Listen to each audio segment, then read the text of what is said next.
Olá, bom dia para você que está acompanhando a nossa programação. Agora 11 horas e 48 minutos, o NA1 está no ar. Vamos juntos até 1 da tarde com as principais notícias desta quarta-feira, 15 de outubro, dia do professor. É feriado nas escolas, nas universidades. A gente começa mandando um abraço e os parabéns para esse profissional importante em todas as formações. E é claro que o NA1 preparou uma homenagem. Você confere já já. E nesta edição você vai ver também como andam as investigações sobre a denúncia de estupro contra um policial militar durante uma blitz do Cabo de Santo Agostinho. A gente teve acesso ao depoimento de 2 policiais que estavam no plantão onde a mulher teria sofrido a violência. O calendário do NA1 está no bairro de Jardim Jordão, em Jaboatão dos Guararapes. É para cobrar o calçamento da rua Monte Alegre que você está vendo. Estivemos lá há 3 meses e voltamos para ver o que mudou. A região metropolitana do Recife está entre as mais desiguais do país. É o que diz uma pesquisa nacional. A pobreza pode ser vista nas ruas das cidades. Você vai ver também uma entrevista sobre climatério. É o período de transição em que a mulher passa da fase reprodutiva para não reprodutiva. Tem dúvida sobre o assunto? O QR Code está aí na tela, manda pra gente. Tem ainda a cobertura do Hack and Play, que começa hoje no bairro do Recife, com mais de 700 eventos de graça para quem ama tecnologia e inovação. O NA1 está no ar. Vamos juntos. Hoje é dia do professor, da professora, aquele profissional que está com a gente desde os primeiros anos de vida, que nos ensina a escrever, a somar e a crescer. Não à toa, nossos mestres ficam marcados para sempre na memória. Parabéns, Heitor. A palavra está certa. Vamos ver os padrões silábicos aqui. Vamos dizer com tia? Tó. Alfabetizar. Ensinar as primeiras sílabas. Guiar as primeiras leituras. Há mais de 40 anos, essa é a vida da professora Marileide. Cada criança que eu alfabetizei desses 43 anos, para mim, foi a melhor coisa do mundo, entendeu? Ver o olhinho brilhar quando pronunciar as palavras, né? As sílabas, os padrões silábicos. Nossa, para a gente, professora, é um orgulho. Há 4 anos, ela se aposentou, mas não conseguiu deixar a sala de aula. Me aposentei, né, com o meu tempo de serviço, mas aquela ansiedade de estar numa sala de aula. Eu falei para meu esposo, eu vou voltar.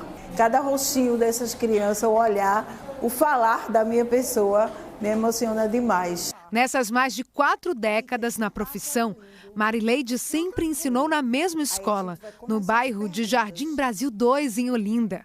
As fotos contam uma trajetória bonita, de muito amor e histórias colecionadas. Foi ela que ensinou, por exemplo, os pais de Heitor a ler e escrever. E hoje dá aulas também para o menino de 8 anos. Ela está me ensinando igual meu pai e minha mãe. Então, por isso, eu agradeço muito a ela por estar ensinando aqui a gente nesse momento e pelo resto da vida. O jeito que ensina e que se relaciona com os alunos cativa a todos. A tia Marileide é o xodó de muita gente aqui. E a Marileide sempre foi assim, né? Ela é muito carinhosa, é legal. Tia Marileide é tudo pra gente. Ela é uma professora boa, uma professora que não desiste da gente. Ela é uma professora de valor, que a gente ama ela. E eu digo isso pra ela. Você perguntando às crianças, eu me controlando, ainda estou me controlando, mas assim, é maravilhoso. Deixou um pedacinho de mim em cada criança. Parar de ensinar, jamais. E a missão de guiar tantas crianças pelo caminho da educação foi motivo de homenagens para ela neste Dia dos Professores.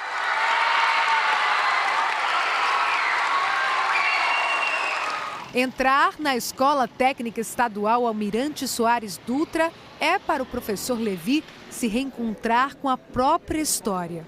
Os corredores, as pessoas, tudo lembra os anos de 1993 a 1995, quando ele concluiu o ensino técnico e médio por aqui. Foi aqui onde eu conheci muita coisa diferente, coisa que veio modificar a minha vida e até hoje continua fazendo a diferença.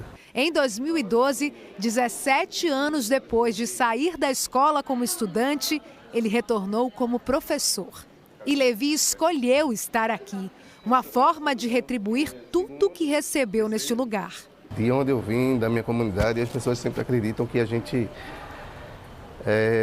não tem muito futuro, sabe assim, que é besteira, está estudando, tem que trabalhar de qualquer coisa, de todo jeito. E essas pessoas, professora Mestre, professora André, professora Stefânia, foram pessoas que mostraram que através da educação era possível a gente conseguir chegar mais longe, poder vencer. Levi é professor de biologia. Dá aulas para estudantes do curso técnico de nutrição. Essa turma preparou uma surpresa para esse amado professor. E a gente deu uma ajudinha, claro. Vamos conhecer a sala de aula agora, né? O seu lugar de trabalho.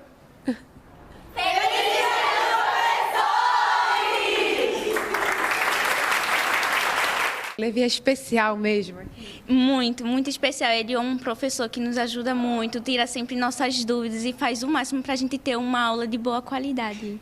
Vocês ficam emocionados em fazer uma homenagem assim dessa para ele? Sim, porque ele é um professor muito especial. Ele também é um professor, ele é um ótimo profissional e também é um ótimo amigo para a gente. Aqui tem Levi the best, Levi o melhor. E aí, professor, como é que fica esse coração? O coração fica apertado, né? Fica assim, muito cheio de orgulho, porque o que a gente faz é não só pela gente, mas é por eles, né? Lavínia já estuda com Levi há 2 anos, se tornou monitora nas aulas e ajuda o professor enquanto aprende com ele. As aulas dele é muito legal, ele faz aulas na sala e também nos laboratórios, então é muito dinâmico. O lema do professor Levi sempre é escrito no quadro antes de começar a aula. Gratidão é a memória do coração. Ele acolhe a gente, quando a gente está passando por algum momento ruim, ele conversa com a gente, ele abraça, ele está sempre junto. Então, eu acho que é isso que faz ele ser um professor tão querido. Eu vejo ele muito como uma pessoa, muito como um amigo. Então, ele não está aqui só como alguém que vai me passar uma matéria, mas alguém que eu posso confiar, alguém que eu posso conversar. Levi é um professor que representa bem a dedicação e o amor de tantos outros. A primeira de todas as profissões. A base de todas as conquistas, que merece reconhecimento e respeito todos os dias.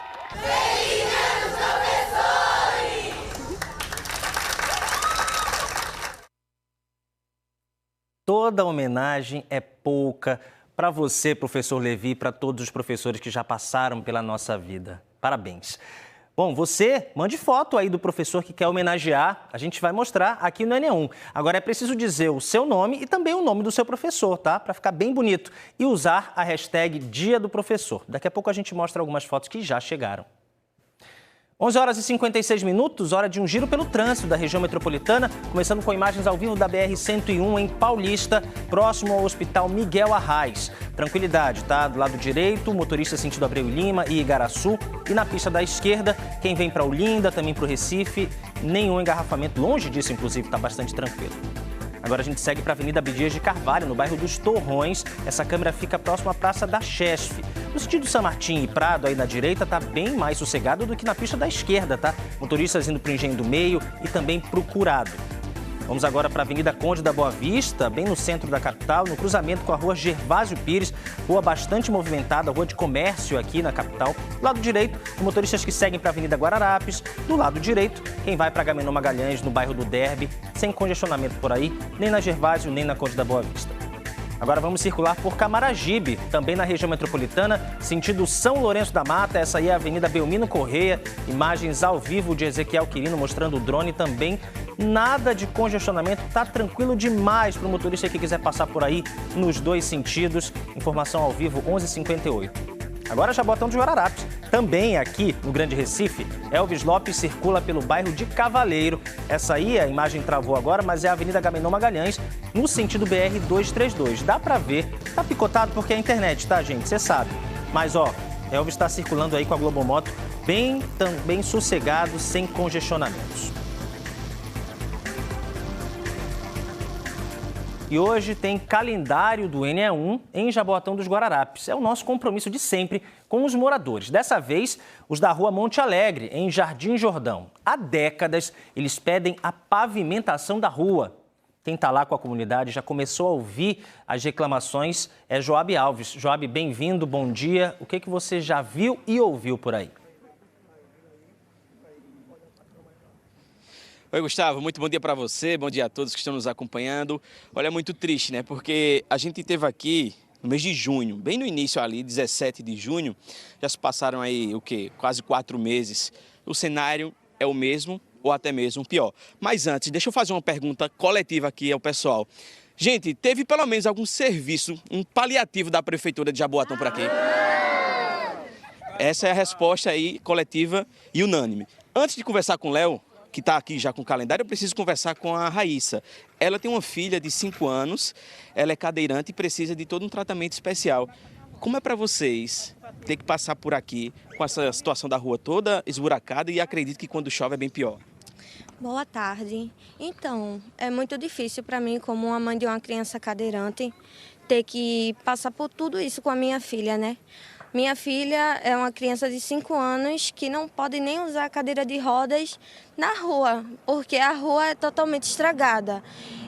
A gente tem terapias 2 vezes na semana, porém as terapias da menina estão ficando atingidas porque não tem como eu ir sempre para as terapias com a menina no braço. Então fica muito difícil, porque até acesso para Uber aqui, para socorrer minha filha se precisar, fica difícil porque quando chega eles dizem que não dá para subir, né? Então complica muito a nossa vida. Você chega a ficar até emocionada, né? É muito difícil, sabe? É muito difícil, de verdade, porque é só eu que cuido dela, então eu tenho que cuidar de tudo e é mais um peso, é mais uma cruz, querendo ou não, né? Levar a minha filha nos braços para tudo que ela precisar de médico, que ela precisa toda semana. Isso não acontece só uma vez no mês, é toda semana que eu tenho que estar fazendo esse esforço maior pelo bem da minha filha. E, infelizmente, ninguém olha para nós, né? Ninguém olha para os deficientes, que é a minoria, mas também pesa bastante, né? Nós precisamos que eles olhem para nós. O governador, as pessoas que estão em cima, que podem nos ajudar, olhem para nós, porque nós precisamos. A Prefeitura, a Secretaria de Obras, né? Enfim, aqui está o Léo. Léo, eu estou vendo que lá na frente tem algumas metralhas. Quem foi que colocou aquela metralha? Os próprios moradores, né? A Sandra até falou agora há pouco que o pai dela se juntou, a gente também sempre estava fazendo alguns serviços aqui para conseguir ter acesso. Infelizmente, a gente vem há muitos anos solicitando o serviço à Prefeitura.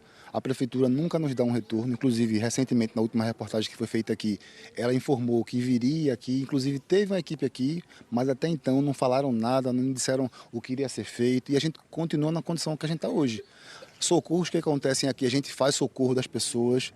As pessoas, a gente está falando no levantamento esses dias agora, pessoas nasceram, cresceram, morreram aqui, precisaram de socorro e as coisas continuam do mesmo jeito, nada muda. Infelizmente é muito descaso com a população aqui da Rua Monte Alegre, as ruas que cruzam a Rua Monte Alegre, e essa é a dificuldade que a gente tem. E a gente quer que o prefeito, de fato, olhe para a gente de como deveria ser olhado na população, que a gente tem mais de 30 mil pessoas que moram nessa área aqui, e a gente precisa que o poder público nos veja como pessoas que precisam do poder deles.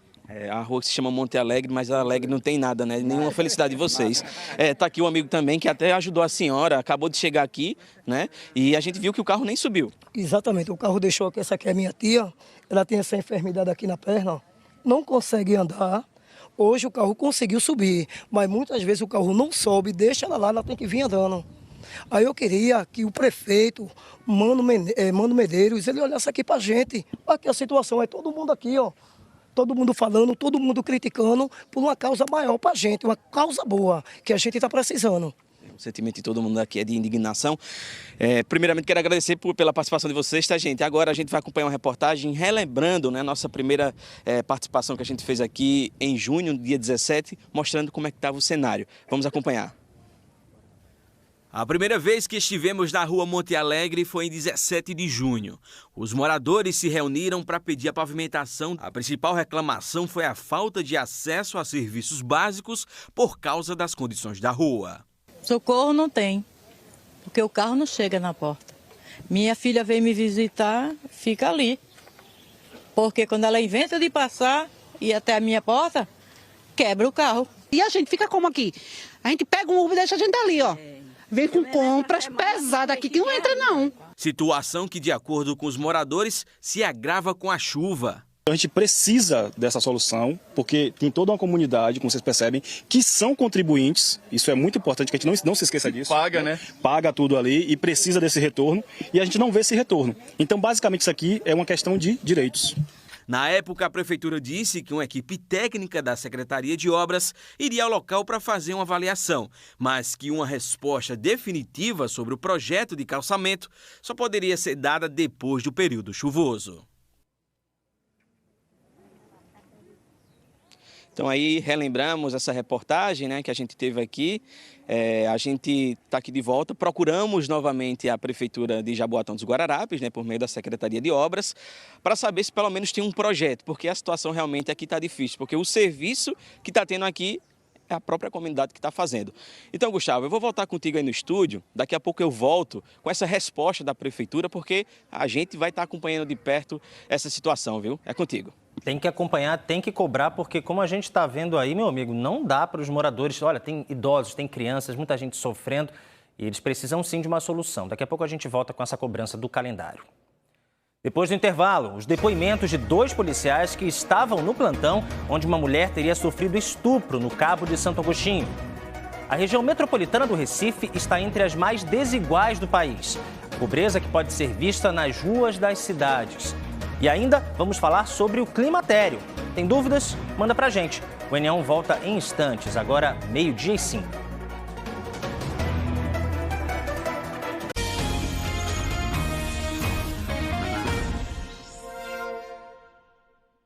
Nos últimos 3 anos, a desigualdade de renda da população do Recife caiu. Só que não há muito o que comemorar, porque a capital pernambucana continua no topo da lista das metrópoles mais desiguais do país. Uma realidade que atinge principalmente as capitais do Norte e Nordeste. A informação é do Boletim da Desigualdade nas Metrópoles. Com o dinheiro que recebe como faxineira, Nilda dá conta dos gastos dela, da filha e ainda ajuda a mãe. As cestas básicas que ganha garantem alimento para as principais refeições. As faxinas não são fixas. Mesmo no mês com muito serviço, a renda não chega a um salário mínimo. Quando o mês é fraco, consegue só R$200. É muito difícil porque você tem R$100 hoje. Aí, meu Deus, compra ou não compra? Falta carne, falta uma verdura, falta uma fruta. Aí você vai comprar tudo, vai tentar comprar pelo menos um pouquinho de cada e você já fica pensando no outro dia que os R$100 já vai se acabar, ou os R$200 já vai se acabar, porque você vai ter que comprar tudo hoje, que hoje está faltando. Pesquisadores do Boletim Desigualdade nas Metrópoles analisaram dados sociais das capitais e cidades próximas em todo o Brasil. As informações são com base na PNAD Contínua, a pesquisa nacional por amostra de domicílios feita pelo IBGE. A comparação é dos números de 2021 com os de 2024. No Recife, região metropolitana, a quantidade de pessoas pobres caiu de 2 milhões para 1.200.000, redução de 50% para 31% da população. As pessoas extremamente pobres eram mais de 500.000 e passaram para 200.000, queda de 14% para quase 5%. O coeficiente de Gini, que avalia a desigualdade da distribuição de renda, melhorou. O valor vai de 0, que representa a total igualdade, até 1, de completa desigualdade. Na região metropolitana do Recife, recuou de 0,58 para 0,55. A média do país foi de 0,56 para 0,53. Vale lembrar que 2021 ainda era um ano em que nós estávamos sofrendo os efeitos da pandemia, da Covid-19, e de lá para cá houve um processo de restabelecimento das atividades econômicas que possibilitou o surgimento de maior emprego e distribuição de renda por meio do trabalho. Então, esse é o elemento que explica essa redução das desigualdades que estão acontecendo nesse momento, principalmente porque os segmentos de menor renda são aqueles que proporcionalmente têm ganhado mais ao longo desse processo, apesar de ser ainda rendimentos muito baixos, né, na comparação com os outros níveis, com os outros grupos sociais. A quantidade de pessoas na pobreza diminuiu, mas ainda estamos longe de uma situação confortável. Os números mostram, na verdade, que a sociedade saiu de uma condição muito difícil para uma menos difícil, mas ainda bem complicada. A 16ª edição do estudo mostra que a região metropolitana do Recife é a que tem a maior desigualdade de renda do país entre as 22 que foram pesquisadas. De um modo geral, são as metrópoles do Nordeste e do Norte do país aquelas que apresentam maior nível de desigualdade, ao mesmo tempo que apresentam menor nível de rendimento médio e maior nível de pobreza, de extrema pobreza. Os empregos de melhor remuneração, eles não estão necessariamente em Recife, apesar de ter também, e que acaba prevalecendo mais postos de trabalhos de baixa remuneração, informais, de baixa qualificação, que é uma realidade em geral que se apresenta nas metrópoles nordestinas. Nós temos também uma outra métrica que é a razão de rendimento, que a gente compara a média da renda dos 10% de maior renda em relação a média da renda dos 40% de menor renda. Nessa métrica, na comparação de 2021 para 2024, também houve uma queda, né, de 21 para 17, significa que 17,6. Significa que os 10% de maior renda ganhavam, em média, 17,6 vezes mais do que os 40% de menor renda. A pesquisa evidencia o que é visto pelas ruas. A pobreza e as desigualdades sociais afetam a todos, e não só quem tem pouco ou nada de dinheiro. Esta socióloga destaca as consequências de uma sociedade assim. Isso pode acarretar ainda mais o inchaço do Sistema Único de Saúde. Você pode pensar também numa elevação dos índices de violência urbana, considerando, né, o quadro aqui de Recife. A gente é parte, né, desse problema. A gente não tem como achar que não há uma interdependência social entre os diversos setores sociais e entre as pessoas numa sociedade. Se um problema afeta um, de algum modo afetará a todos. E pode continuar existindo por muito mais tempo. Enquanto tem pessoas que estão trabalhando para ter lazer, para viver, muitas estão tentando sobreviver e sobreviver a duras penas, sem condições mínimas de existência, sem moradia, sem alimentação, que é o básico. Você tem pessoas que ainda passam fome, apesar das melhores. A gente tem que pensar esses quadros de desigualdade e pobreza como um quadro que gera problema geracional, né? Porque vai reproduzir nas futuras gerações. Então você tem que tratar o problema de modo responsável e pensar isso, que isso não é um problema que se resolve aqui e agora, mas que se não se resolver agora, certamente vai ter impacto futuro. A desigualdade tem várias faces, né? É a fome, é a desassistência e é também a falta de uma rua decente. Por isso, nós vamos voltar a falar com Joab Alves, que está na rua Monte Alegre, em Jaboatão dos Guararapes. A comunidade passa muitas dificuldades porque a via ainda é de barro e eles pedem o asfalto há muito tempo. Joab, temos resposta da Prefeitura de Jaboatão para os moradores? Gustavo, a gente já tem resposta sim aqui da Prefeitura, tá? De Jaboatão dos Guararapes, que a gente vai trazer agora. Mas antes a gente precisa chamar a atenção porque aqui há pouco tempo já se passaram alguns carros. Meu amigo, o amortecedor tem que ser muito bom, viu? Vamos lá para a resposta da Prefeitura porque disseram o seguinte, tá, pessoal? A Prefeitura de Jaboatão informou que a pavimentação aqui da rua Monte Alegre, em Jardim Jordão, está em análise técnica e que as equipes retomaram as vistorias para avaliar a viabilidade da obra que segue dentro do planejamento para futuras intervenções. E atenção para essa parte, viu? Ainda não há definição sobre prazos ou orçamento, mas o pedido da comunidade está sendo considerado. A gestão também disse o seguinte, tá, pessoal? Que reforça o compromisso em atender às demandas da população com responsabilidade e priorizar áreas mais urgentes. Mas a gente viu, infelizmente, que não tem prazo. O que vocês querem é que esse problema seja resolvido. Com certeza, a eleição está chegando, está batendo aí na porta. Então a gente vai dar um prazo para ele também, né? Ele não quer prazo? É prazo para a gente, então. Eu falo por todos, a gente está precisando de melhorias. A gente não está tendo. E a eleição está aí. Daqui a pouco chega aí para a gente, ó. Para a gente votar em quem? Em ninguém. Sentimento de indignação. Aqui vou entrar aqui no meio para conversar com o pessoal. Seu nome? Rejane. Dona Rejane, seu sentimento em meio a isso tudo? É muito triste, porque aqui é um descaso, né? Como a gente aqui está vendo, é um descaso, isso não é de agora.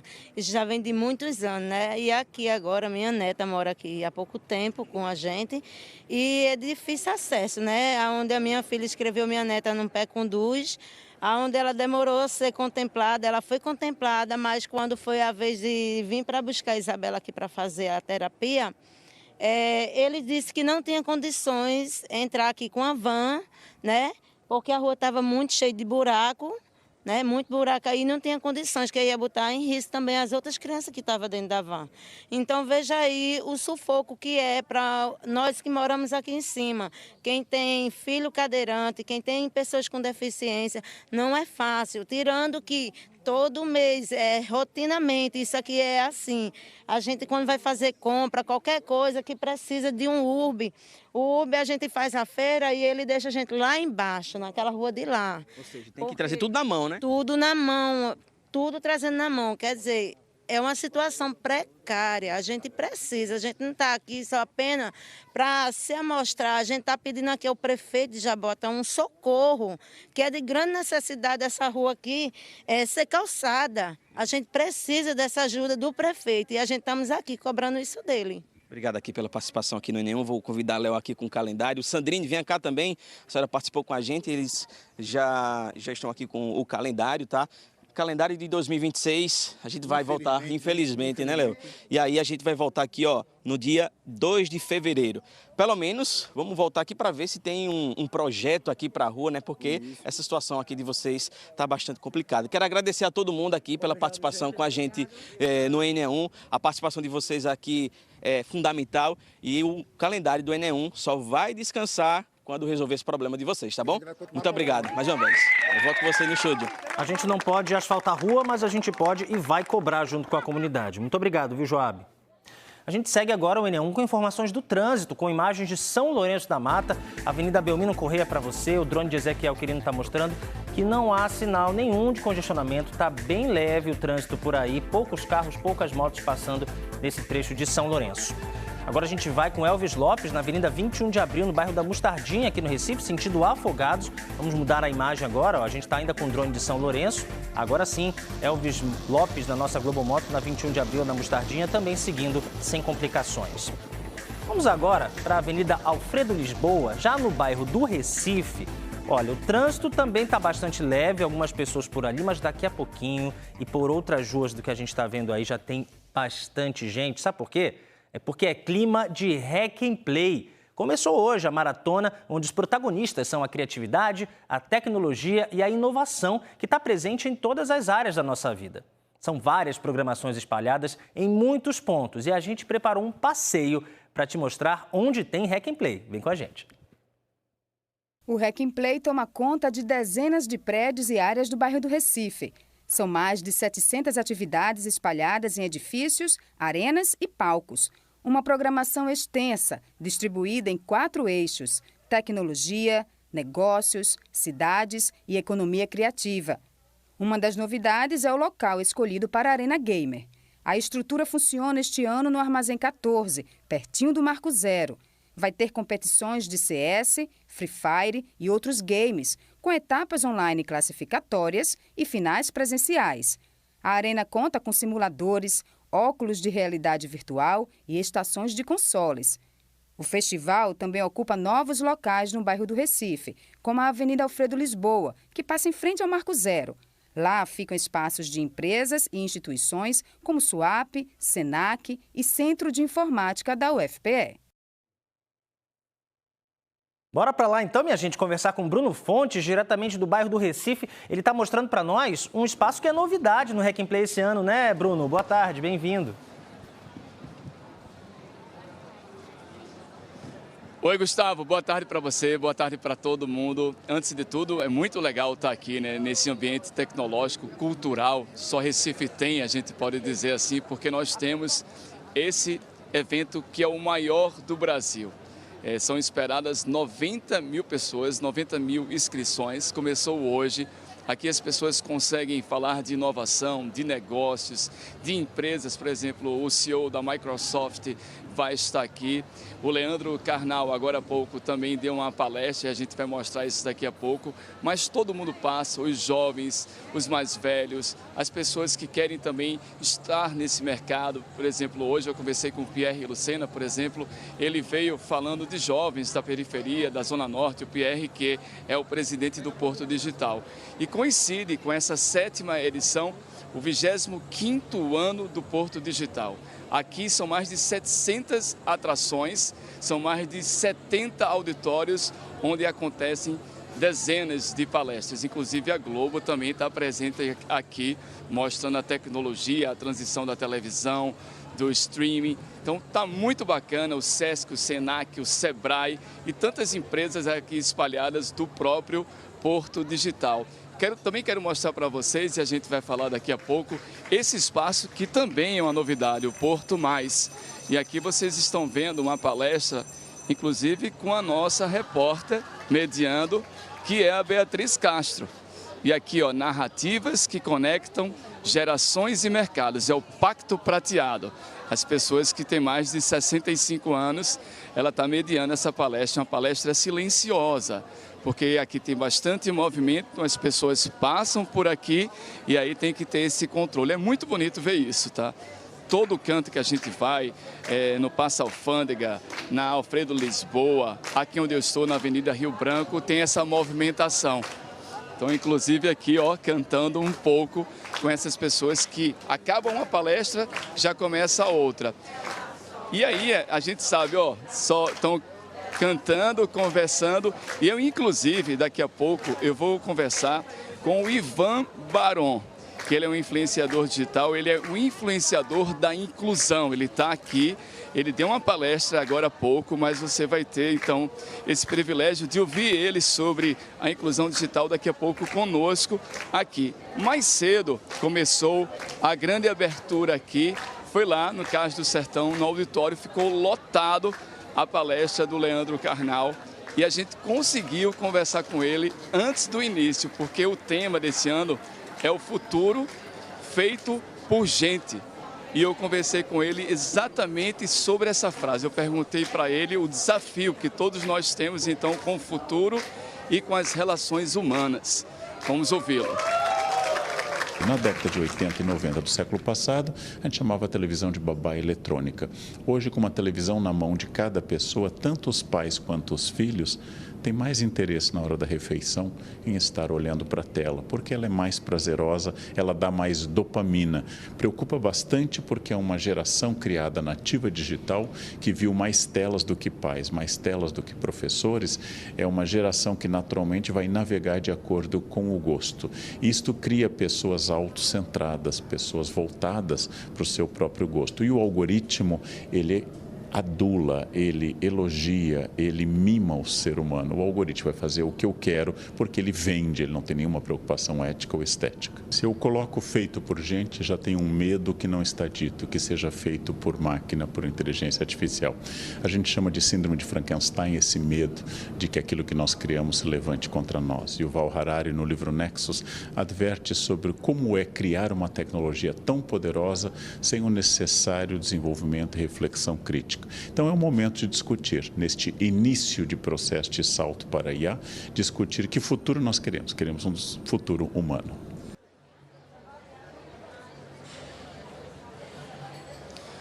É isso, hein? Que bacana, né? A gente também poder trazer o professor Leandro Carnal. Ele falou também hoje sobre a educação. Ele também foi professor, falou então a importância tão grande desses profissionais, desses mestres. Olha, quem está com a gente aqui é o Ivan Baron, um influenciador da inclusão, bastante conhecido, bastante querido nas redes sociais, participou da primeira palestra. Isso aqui ficou lotado e tem muita gente querendo tirar foto com você. Ivan, muito bom você estar aqui no Recife. O que é que você tem a dizer, então, desse evento e também da sua palestra que estava lotada? Influenciar na inclusão. Boa tarde para você. Boa tarde, Bruno. Boa tarde a todos os telespectadores. É sempre muito bom ouvir a terras pernambucanas, principalmente a capital Recife, e dessa vez de um jeito especial. Vim a convite para participar pela primeira vez do Hack and Play para falar de um assunto tão importante e necessário que é a inclusão, que é defender as tecnologias como verdadeiras aliadas às nossas vidas, às nossas causas. E aqui eu falo enquanto um jovem com paralisia cerebral que precisa de acessibilidade e principalmente a oportunidade para ir e vir na sociedade com tranquilidade. Então eu desejo muita vida longa ao Hack and Play. É um evento que aqui tem muita diversidade, né? E o principal, gratuito, né? O acesso à cultura, o acesso à educação para todos, de uma maneira muito democrática, acessível e inclusiva. Que eventos como esse sirvam de exemplo para a população de Recife, Pernambuco, mas também a toda a região, né, do nosso Nordeste, que é referência quando o assunto é pioneirismo. Eu agradeço demais, parabéns pelo seu exemplo, você aqui é um batalhador, inclusive para as pessoas serem incluídas. Muito obrigado, viu? Obrigado. Eu volto com você, Gustavo. Ô Bruno, daqui a pouco a gente vai falar muito de Hack and Play, vai até sábado, hoje é só o primeiro dia. Você volta já, até daqui a pouco. O N1 segue acompanhando a investigação da denúncia de uma mulher que denunciou ter sido estuprada por um policial militar durante uma blitz no Cabo de Santo Agostinho. Ontem à tarde, ela foi chamada para tentar reconhecer o homem que teria praticado o crime. A vítima foi ao quartel do Comando-Geral da Polícia Militar de Pernambuco, no bairro do Derby, no Recife, acompanhada da advogada. Elas passaram cerca de 2 horas no local. Ao sair, a advogada explicou que o plantão, no dia do crime, seria composto por 5 policiais militares. 2 PMs compareceram ao reconhecimento. Segundo nos foi informado, os policiais que estavam de plantão no dia da ocasião, eles estariam presentes, que não aconteceu. Dos 5 policiais, 2 estavam em uma ocorrência diferente e, portanto, no momento dos fatos, só existiam 3 policiais. Dos 3 policiais, apenas 2 compareceram e a vítima não reconheceu nenhum deles como sendo o agente delitivo. O terceiro, ele, segundo nos informaram aqui, ele sofreu um acidente e está de licença médica por 3 dias. Não necessariamente o policial que não estava presente é o acusado. Por quê? Porque existe essa possibilidade da troca informal durante plantões policiais. A advogada questionou o fato de o reconhecimento ser feito no quartel do Comando-Geral e afirmou que a mulher foi revitimizada de várias formas. Uma falta de sensibilidade, né? Quando a gente chegou, vários policiais que estavam aqui no entorno ficaram olhando para a vítima. É um ambiente que não é preparado para um tipo de escuta especializada. A gente está falando de um caso de estupro, é um caso que tem várias peculiaridades. E, infelizmente, faltou essa sensibilidade, né, sobretudo do governo do estado, para lidar com esse caso. Então, a gente está com 2 investigações em curso. A gente está com uma investigação na Polícia Civil e uma investigação na Polícia Militar, que é um fato extremamente novo, né? A gente tem 2 inquéritos abertos para apuração do mesmo fato e a vítima, ela está se sentindo totalmente revitimizada, na medida em que ela precisa ficar repetindo os fatos das mesmas circunstâncias para órgãos distintos, mas que no final das contas servem, né, aí a mesma função. Ainda de acordo com ela, os policiais se recusaram a realizar o exame de coleta de material genético. De acordo com a vítima, que preferiu não se identificar por medo de sofrer violência, ela foi estuprada por um policial militar após ser parada em uma blitz no Batalhão de Polícia Rodoviária, na PS-60, no Cabo de Santo Agostinho, na noite da última sexta-feira. Peguei minha amiga no aeroporto, vim até em casa eu peguei minhas filhas e vim para a região das praias, né? Passando ali na Polícia Rodoviária, eu fui parada, uma blitz, e fui conduzida até o interior do prédio. Lá ele me chamou para comunicar que o carro estava atrasado. Eu adquiri esse carro há pouco tempo. No dia que eu comprei, ele estava em dia, que o vendedor pagou a primeira parcela de IPVA e não pagou as demais. Então, logo em seguida ficou atrasado e eu não sabia. Aí lá dentro, ele me comunicando isso, ele ficou ali com aquela conversa, perguntando o que eu fazia, quem eu era, não sei o quê, de onde eu era. Depois ele virou para os colegas e disse que eu iria beber água. E me conduziu até lá dentro. Lá dentro tem um quarto. E entrou lá no quarto, começou a levantar meu vestido, apagou a luz e começou os abusos.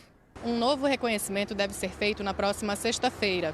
A Secretaria de Defesa Social explicou que os policiais militares que estavam de serviço no dia do crime foram afastados das atividades operacionais e estão desempenhando funções administrativas até a conclusão das investigações. É um fato inadmissível o que foi narrado, que foi registrada, uma violência praticada por um agente do Estado no interior de uma repartição, né? Mas eu quero dizer que isso é uma exceção.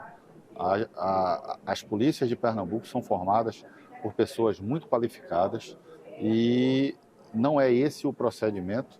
Nós repugnamos isso de forma veemente e todas as providências estão sendo tomadas. Vamos trabalhar para que, comprovando o fato, né, ele seja encaminhado à justiça o quanto antes para responder pelos atos dele. A Polícia Militar informou que a Delegacia de Polícia Judiciária Militar está à frente das investigações por envolver a suspeita de envolvimento de um militar de serviço. Informou também que uma oficial feminina está à frente do inquérito.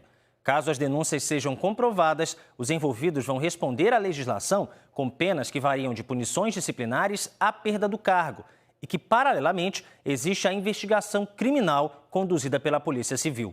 Todas as medidas cabíveis serão adotadas com o devido rigor, assegurando a responsabilização caso as denúncias sejam confirmadas.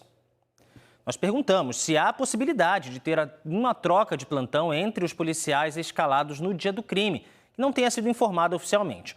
A assessoria da Polícia Militar afirmou que não há essa possibilidade. Já a Secretaria de Defesa Social disse que a Corregedoria-Geral da SDS instaurou investigação preliminar para apurar a conduta sob o ponto de vista ético-disciplinar e que, paralelamente, a Polícia Civil segue com investigação criminal. A gente segue falando desse assunto com Natália Gelu, porque nós tivemos acesso a alguns depoimentos do inquérito policial militar. E agora a Natália está chegando para dizer o que dizem esses depoimentos. Ela está ao lado de Alessandro Carvalho, secretário de Defesa Social de Pernambuco. Boa tarde para você, Natália. Bem-vinda. Boa tarde, Gustavo. Boa tarde a todos. A gente fala ao vivo aqui da Secretaria de Defesa Social. Como você falou, a gente está ao lado do secretário de Defesa Social do Estado, Alessandro Carvalho. A gente vai conversar com ele sobre esse caso, mas primeiro a gente vai detalhar o depoimento que a gente teve acesso, o depoimento concedido para a Polícia Judiciária Militar. Nós tivemos acesso aos depoimentos da vítima, da amiga da vítima e de 2 dos 3 policiais que estavam presentes no posto do BPRV no Cabo de Santo Agostinho no dia em que esta mulher denuncia ter sido estuprada por um dos policiais. O terceiro policial que estava presente nesse plantão, ele não prestou depoimento porque está de licença médica. Em relação ao depoimento da vítima para a Polícia Judiciária, ela foi perguntada quanto tempo permaneceu no posto. Ela disse que ficou 20 minutos dentro do posto policial quando teria acontecido o estupro que ela denunciou. Ela também respondeu com quem ela estava no dia em que isso teria acontecido. Ela disse que estava na companhia da amiga e de 2 filhos que ficaram dentro do carro quando ela entrou no posto policial. Ela também foi perguntada se contou o que aconteceu assim que voltou para o carro para a amiga.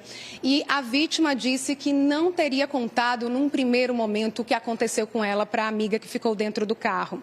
Ela também foi perguntada quantos policiais estavam no local no dia em que ela teria sido vítima desse estupro. Ela disse que haviam 3 policiais no local. Ela foi perguntada também se conseguiria identificar os outros 2 policiais que ficaram fora do posto da polícia e ela disse que não conseguiria porque não prestou atenção na fisionomia desses outros policiais. Sobre o depoimento da amiga dela, a amiga disse que a vítima demorou muito tempo para voltar do posto, para voltar para o carro, onde ela permaneceu junto com os filhos da vítima. E disse que quando a vítima retornou, voltou muito nervosa, dizendo que queria sair logo dali, que era muita humilhação passar por aquilo. A amiga da vítima disse que a vítima não contou para ela, num primeiro momento, o que teria acontecido. Nós também tivemos acesso ao depoimento de 2 policiais que estavam no plantão. O primeiro policial disse que viu o policial suspeito se dirigir ao posto junto com a denunciante, mas não soube dizer quanto tempo eles permaneceram dentro do posto, porque ele continuou fazendo abordagens aos veículos. O PM disse que viu a denunciante saindo do posto com um copo de água na mão e que não notou nela sinais de nervosismo. Ele ainda falou que viu o policial suspeito sair do posto, mas que esse policial suspeito não falou nada sobre o assunto. O policial ouvido ainda disse que civis não costumam entrar no posto só quando pedem para ir ao banheiro, mas isso não costuma ser, isso não é comum, né? O segundo policial que foi ouvido, disse que não saberia precisar quanto tempo a vítima permaneceu dentro do posto, mas que deu tempo de abordar 3 veículos. Ele também disse que viu a vítima deixar o posto com um copo de água na mão e que não viu na mulher sinais de nervosismo. Esses foram os depoimentos aos quais a gente teve acesso. A gente agora conversa ao vivo com o secretário de Defesa Social, Alessandro Carvalho.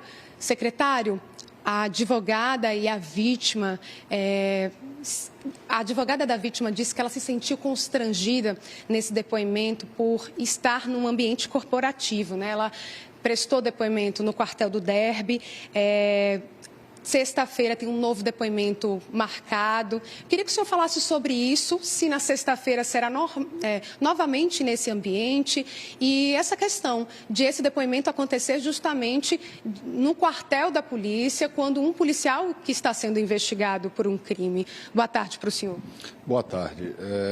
Primeiro, eu tenho que registrar que a Polícia Militar, a Secretaria de Defesa Social e o Governo do Estado estão empenhados em esclarecer o que ocorreu.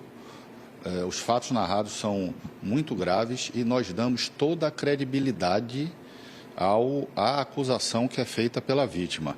Nós não vemos como outra possibilidade, senão a de instruir o procedimento com todo o rigor necessário, e a competência no caso sobre ela ser ouvida numa unidade da Polícia Militar, no quartel do Comando Geral, é porque o crime é militar.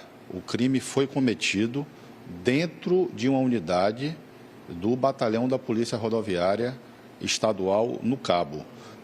Se o crime não fosse de atribuição militar, ela seria ouvida numa delegacia da mulher do Cabo, onde foi também registrada a ocorrência. Agora, desde o primeiro momento em que o Estado tomou conhecimento, a Secretaria da Mulher tem prestado todo o apoio que é possível a essa vítima, e eu repito, o crime vai ser apurado com todo o rigor necessário. O crime é um crime bárbaro e nós daremos uma resposta o mais rápido possível, obedecendo toda a regularidade legal que precisa ser obedecida para o caso. Secretário, o caso vai ser investigado pela Polícia Judiciária Militar e pela Polícia Civil simultaneamente. A gente gostaria de entender como funciona essa divisão, se a vítima vai ser ouvida mais de uma vez e passar por um processo que a gente chama de revitimização, da violência. Não, ela não será ouvida mais de uma vez. No primeiro momento, houve o registro na delegacia da mulher do Cabo. Esse fato chegou ao conhecimento da Corregedoria, então se instaurou um procedimento. Mas quando se entendeu o que aconteceu, se determinou qual era a competência, se era da Justiça Comum ou da Justiça Militar Estadual. E a competência é da Justiça Militar Estadual. Então, aquele procedimento que foi instaurado, ele deve ser concluído com cópias do procedimento da Polícia Militar. Então, quem vai conduzir é a Polícia Judiciária Militar. Não vai ter um inquérito novo na Polícia Civil? Não terá um inquérito novo na Polícia Civil. Você não pode ter 2 inquéritos apurando o mesmo fato. Primeiro, porque não é o correto. Segundo, porque você acabou de falar. uma revitimização. Agora, a gente precisa ouvir todos os envolvidos. Nós estamos tendo um cuidado muito grande também com a questão pericial. Então, a equipe de peritos se dirigiu ontem ao posto. Assim que a gente soube, nós isolamos o posto e uma equipe de peritos passou um grande tempo lá para procurar evidências biológicas do crime que foi cometido. Mais de 20 amostras foram coletadas para que a gente busque comprovar também pericialmente. Mas eu friso, a palavra da vítima ela tem valor e eu aproveito para dizer, é prioridade do governo do Estado, da Secretaria de Defesa Social, apurar qualquer crime cometido, qualquer transgressão cometida por quem faça parte de seus quadros, que é uma exceção. Então, se você foi vítima de algum crime, não tenha medo de denunciar. Procure o quanto antes para que as providências possam ser tomadas e, em alguns casos, até realizadas a prisão em flagrante. Muito obrigada, secretário. Então, as palavras do secretário de Defesa Social do Estado, Alessandro Carvalho. A gente volta com você, Gustavo. Muito obrigado, Natália. A Abraju PM, que é a central de apoio aos policiais militares associados, está responsável pela defesa dos policiais militares. Em nota, a instituição disse que segue acompanhando a fase de investigações que está em andamento, que trata-se de um caso bastante delicado, onde deve existir toda a cautela e preservação da vítima e dos militares, uma vez que os PMs estão na situação de investigados. A Abraju PM disse ainda que não vai se pronunciar neste momento, respeitando o devido processo legal, ampla defesa e direito ao contraditório. A defesa terminou a nota dizendo que não houve, até o momento, reconhecimento facial de nenhum acusado por parte da vítima. Vamos mudar de assunto agora. Quando as mulheres se aproximam dos 40 anos, os hormônios começam a dar sinais de oscilação e o corpo apresenta sintomas que interferem diretamente na qualidade de vida. E não, eu não estou falando da menopausa. A ginecologista Carolina Valença está chegando aqui no estúdio para conversar com a gente. Pode chegar, seja muito bem-vinda. Obrigada. Vamos conversar sobre climatério. Tenho certeza que muitas mulheres querem saber, porque talvez estejam passando por isso e não sabem explicar. Então, já começo com essa pergunta que talvez seja a mais simples de todas. O que é o climatério, doutora? E quando ele começa a dar, de fato, sinais no corpo da mulher? Bem-vinda. Bem, boa tarde a todos. Na verdade, o climatério é aquele marco da transição do período reprodutivo para a falência do ovário, ou seja, quando ele vai funcionar de forma irregular e, consequentemente, nem todo mês a mulher pode ovular, e aí culmina com a última menstruação, que se chama menopausa. Então, a menopausa é uma data, é a última menstruação, é quando a mulher passa 12 meses sem menstruar, aquela última menstruação a gente chama de menopausa. E antes dela vem justamente esse período de climatério. A menopausa geralmente acontece entre os 45 e 55 anos. Nas mulheres brasileiras, a média dessa última menstruação é em torno dos 52. Então, esse climatério antes, a paciente já começa com alguns sintomas e muitas já podem tratar para melhorar a qualidade de vida. Então, às vezes, começa com o ovário, o ciclo encurtando, o período menstrual alargando, e é uma fase que é muito comum identificar um mioma, uma adenomiose, causas que possam, inclusive, potencializar esse sangramento, aumentar a quantidade de sangue, não só pelo começo da falha do ovário.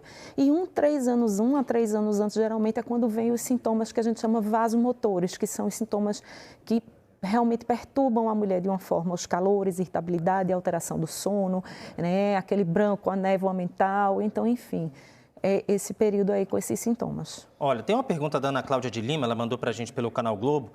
Ela disse que após 3 anos sem menstruar, ela teve todo esse processo de climatério e a menstruação voltou e o fluxo veio com muita intensidade.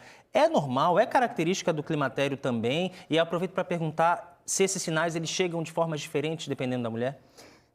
Chegam de intensidades diferentes. Às vezes tem pacientes que já tomam alguma medicação, que já neutralizam esses sintomas, que são justamente algumas medicações que a gente faz em pacientes que não podem fazer hormônio, como algumas medicações da classe dos antidepressivos. Mas se uma paciente estava sem menstruar há 3 anos, a gente tem que pensar o seguinte: se isso aconteceu antes dos 45 anos, será que isso foi uma falência ovariana prematura, antigamente chamado de menopausa precoce? né? Porque pela definição são 12 meses sem menstruar. E qualquer paciente que após esse período sem menstruar volte a sangrar, a gente considera esse sangramento como sangramento uterino anormal, ou seja, ela entrou na menopausa, ela passou 12 meses sem menstruar, depois ela volta a sangrar. E muitas referem como retorno da menstruação. Então, esse sangramento, a gente sabe que a maioria das causas são benignas, mas tem que ser investigado. A gente preparou algumas artes com serviços de atendimento a mulheres com sintomas de climatério em algumas cidades aqui da região metropolitana. A gente tem Jaboatão dos Guararapes, né? Sempre o começo é pela unidade de saúde mais próxima. Lá em Jaboatão, encaminhamento para atendimento especializado via regulação. Tem contatos da ouvidoria, 81-99975-4361, o e-mail da ouvidoria, ouvidoria22sms@gmail.com e o endereço, né? Avenida Barreto de Menezes, sem número, em Prazeres. Vamos agora ver em Olinda, a gente também tem um encaminhamento e todas essas policlínicas que recebem as mulheres encaminhadas para atendimento especializado. Olinda, a gente está na tela. E em mais policlínicas em Olinda. E em Paulista também, já com reforço do e-mail, né, para marcar consultas, do site, consultafacil.paulista.pe.gov.br. Doutora, para a gente encerrar, dá para se preparar? É um processo inevitável? Exato. Vai acontecer com todas as mulheres. Então, sempre a pessoa está atenta aos sintomas nessa faixa etária, procurar o médico. Uma coisa muito básica que agora, 18 de outubro, é o Dia Mundial do Climatério. Então, esse ano é muito focado assim, em qualidade de vida da mulher, ou seja, começar com boa alimentação, exercícios físicos que ajudam a diminuir a perda de massa, melhora a disposição, fluxo sanguíneo cerebral e, quando tiver realmente sintomas, procurar o médico para ver se precisa fazer a terapia de reposição hormonal ou se tiver alguma contraindicação, todas as medidas necessárias para melhorar a qualidade de vida e diminuir as complicações, né? As complicações cardiovasculares, osteopenia, osteoporose e a qualidade de vida, dormir bem também. Muito obrigado, doutora Carolina Valença, por essa entrevista sobre climatério. Boa tarde. Boa tarde. Bom, vamos seguir. A ONG Casa Rosa, que oferece apoio a mulheres em tratamento contra o câncer, distribuiu hoje acessos gratuitos a mamografias e ultrassonografias no Recife. A ação fez parte da campanha Outubro Rosa, que alerta para o câncer de mama. Prevenção e diagnóstico precoces fazem a diferença. A fila enorme de mulheres em frente ao local onde aconteceu a ação mostra a importância que se deve dar à prevenção do câncer de mama. Márcia mora em Dois Unidos. Chegou às 4h30 da madrugada. Para pegar ficha, né, para fazer a mamografia. É porque é de rotina, né? Eu fiz faz 2 anos e a médica recomendou que eu fizesse agora, quando fizesse os 2 anos. Aí eu vim fazer. Vieram mulheres entre 40 e 74 anos de várias localidades do Recife e de outras cidades da região metropolitana. Jaciane mora na Mangueira, tem 61 anos, faz questão de fazer a mamografia, principalmente depois que teve um caso da doença na família. A gente tem que se cuidar, né? Minha irmã teve câncer de mama, já faz 8 anos, ela teve que retirar a mama e a gente ficou tudo preocupado. E nossa saúde está em primeiro lugar, né?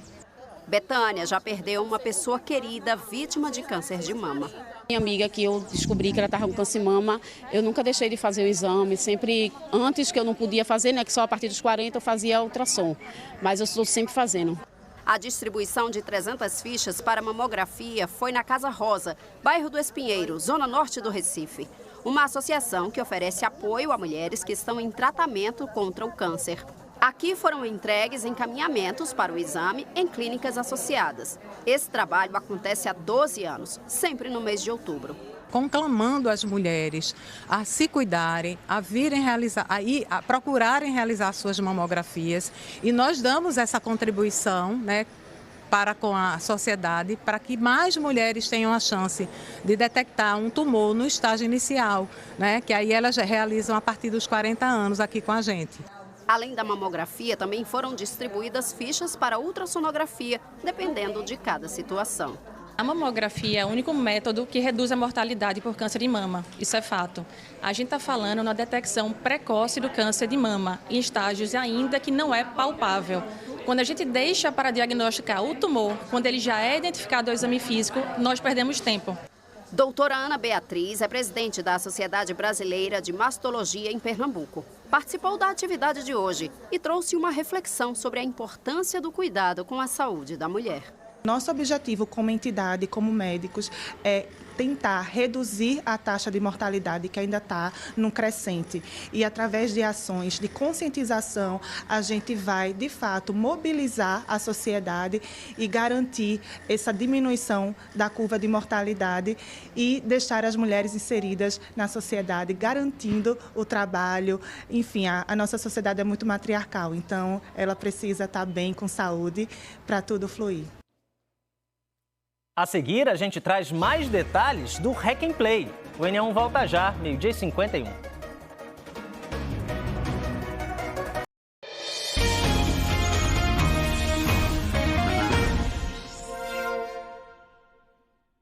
NA1 de volta com mais destaques do Hack and Play, diretamente do bairro do Recife. Bruno Fontes está de volta. Gustavo, olha, nós estamos agora no prédio aqui do Porto Digital, né, o Porto Digital, que é o responsável por esse grande evento. Por quê?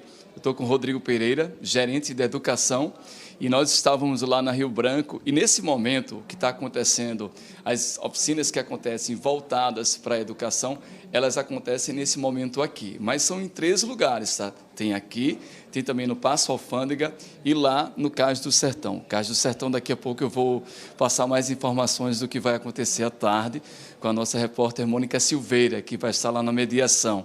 Mas, Rodrigo, tudo bom? Prazer em estar com você aqui, gerente de educação. Eu sempre digo que Hack and Play tudo é educação, né? E o que é que as pessoas estão aprendendo aqui? E também, se quem está em casa não fez a inscrição, ainda pode participar dessas oficinas. Uma boa tarde. Boa tarde. Pode sim. O Hack and Play começou hoje. É uma felicidade começar o Hack and Play no Dia do Professor, né, que conecta ainda mais a gente com a educação. Né? Então, as pessoas que estão em casa podem vir, mas podem se inscrever, né, e chegar nas atividades. Aqui nós temos atividades que são por ordem de chegada.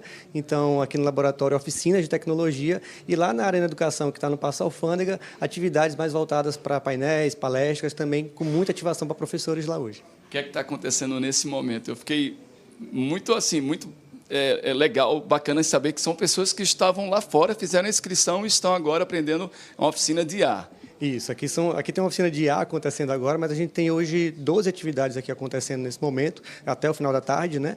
E são pessoas inscritas no festival que estão aqui fazendo hoje essa oficina, que está sendo ministrada por estudantes dos nossos programas de educação do Porto Digital e também por professores e empresas parceiras. Aqui eles estão aprendendo as ferramentas para que eles utilizem aqueles buscadores, os apps de IA, né? Que podem ajudar no dia a dia. Exatamente, né? Potencializando isso. Às vezes eles utilizam o básico, mas aqui conseguem aprender a fazer usos ainda diferenciados também.